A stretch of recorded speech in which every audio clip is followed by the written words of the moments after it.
দয়াল নবী আপনার দরবারে এই আসামি আমি হাজির হইয়াছি।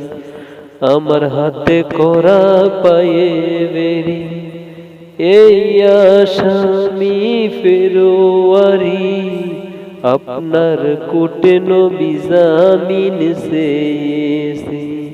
দয়াল নবী আপনার দরবারে এই আসামি নবী হাজির হইয়াছি। আমার মতো অপরাধী নিজানের পাল্লায় উঠাও যদি, ক্ষমা পাহিবার আশা নাই আছে।